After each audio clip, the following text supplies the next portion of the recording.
afuna ukwazi ukuthi kungani abantu poor and broke benza ama-financial decision are terrible that eats them alive.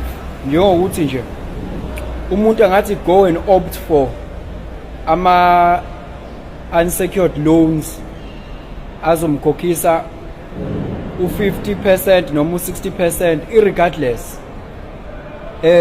Umuntu poor and broke ama-decisions akhe emali are very terrible. Hayi ukuthi ngoba nakho mhlampe umuntu obad when it comes to money.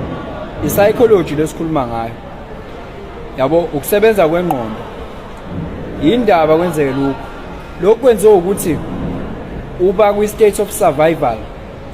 If umqondo wakho kwi-state of survival ukuthi how am I going to make the ends meet, ngizosurvive kanjani usuku lanamhlanje nosuku olulandelayo nosuku, umqondo wakho udropa by 13 points. Fana nokuthi you had one night of not sleeping. Indlela umqondo wakho obaphuwa ngayo when it comes to decision making, uyafeyila ukwakha ama-long term decisions are proper for your life.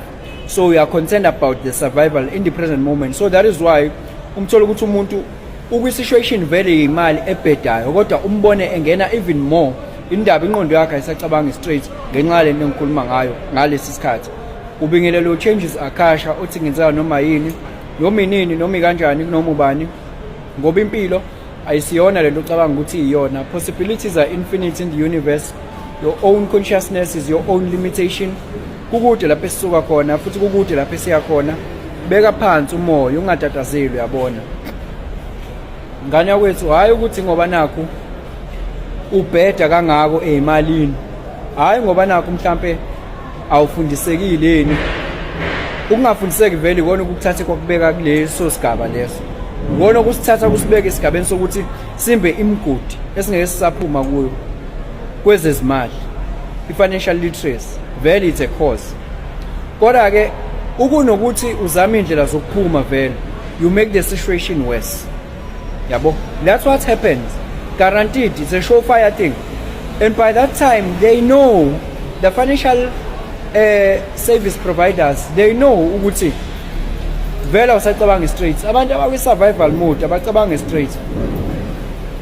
Uyacabanga ke because it is said your mind, i-IQ yakho drops by 13 point, and that is equivalent to one night of not sleeping.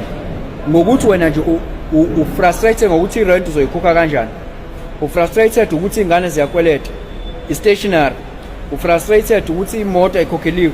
Lezo zinto lezo